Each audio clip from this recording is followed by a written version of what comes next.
Design Thinking, based off the design of everyday things by Don Norman.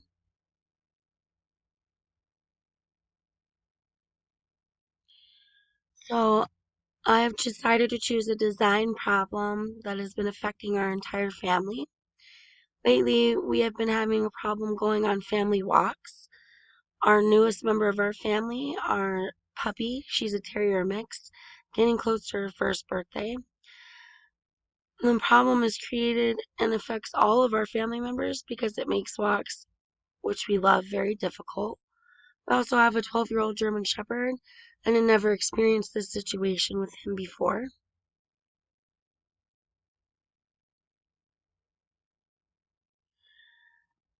Here's a harness that she's almost chewed through. You can see that the problem is she's always chewing through her collars and slipping out of it.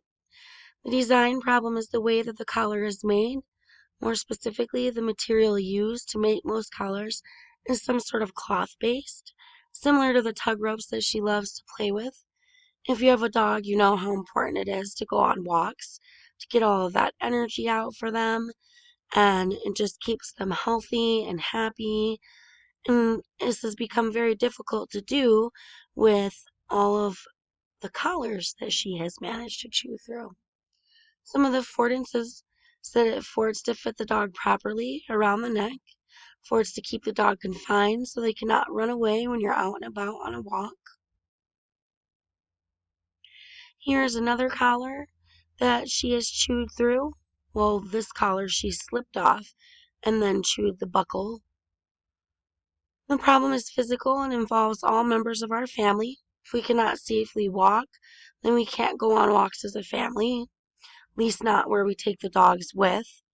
It is difficult with 4 children to find time to go on walks with just one person in Lily.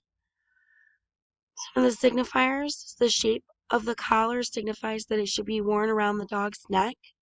The two ends show that they should be clasped together to stay in place.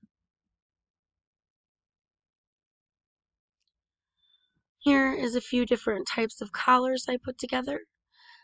Some of these which we have tried, and some which we opted not to try based off their design, like this one here with the metal. Then we have your typical cloth or nylon based, easily chewed through. This is another one we would have opted not to choose with the metal spikes.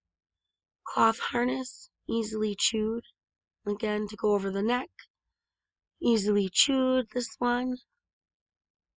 And even though this is leather, she would still find a way to chew. It is important to solve this problem to help us be able to successfully go on walks around the neighborhood without fear of her chewing and slipping the collar. If she gets free, she will come back, but of course takes off first to do a big loop around everyone. Ends up with her in the road, which is very scary for all of us. I've had a couple of times where a vehicle has had to stop because she's ran out into the road in front of them. Having to constantly fear this has led to less walks as a family. Solving this problem would be valuable for everyone in our family, including both of our dogs. It would allow us to get back to some fresh air and exercise that is much needed. Some of the constraints is that the dog can easily chew through the collars, making an unsafe situation and limiting the amount of walking time.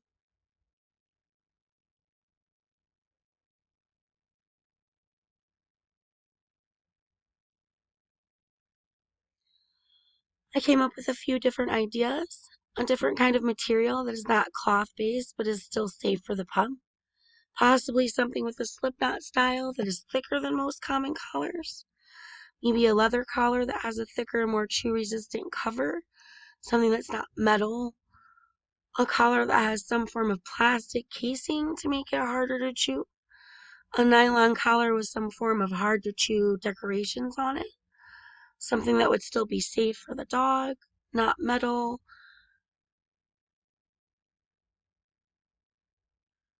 Nothing that would come off and easily be swallowed.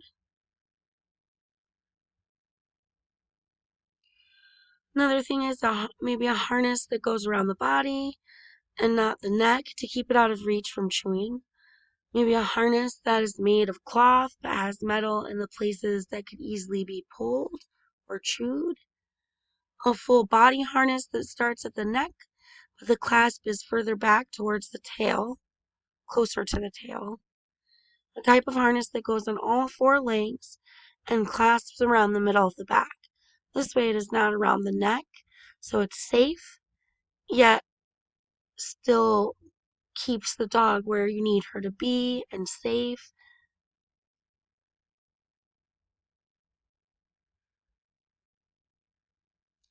So I came up with the best solution, a type of harness that goes on all four legs and clasps around the middle of the back.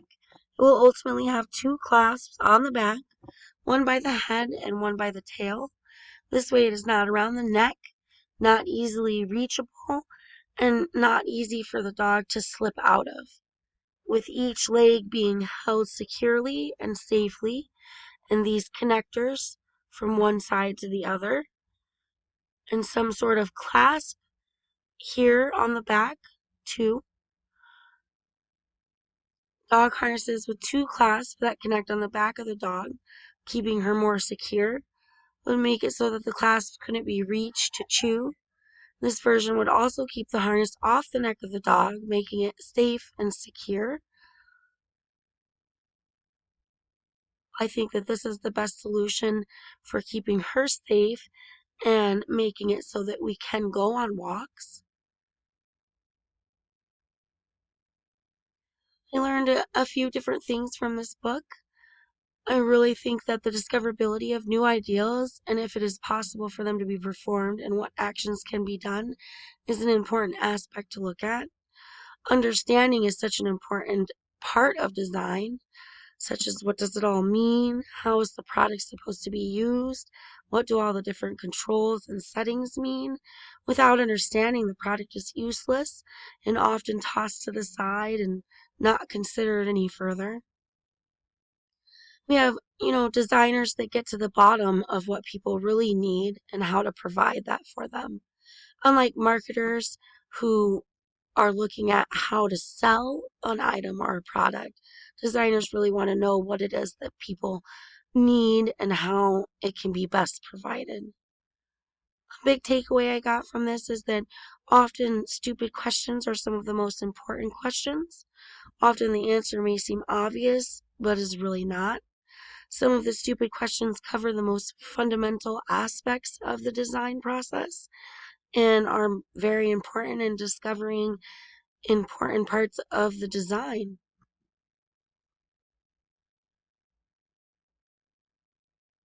An important thing that I learned is that often human error is not really what causes the problem, it's actually bad design. So many times we think that some error that we've made is because we didn't read the directions, we didn't follow through, or the nature of the tasks and procedures were just too difficult for us. But often this ends in bad design. It's really helped me change the way I view certain aspects of things when doing things in daily life. Designers produce pleasurable experiences and provide what people really need and look at how to provide that for them. I think this was a big takeaway from the book for me as well. I enjoyed reading The Design of Everyday Things, and I think that I will definitely never look at doorknobs the same. Thank you.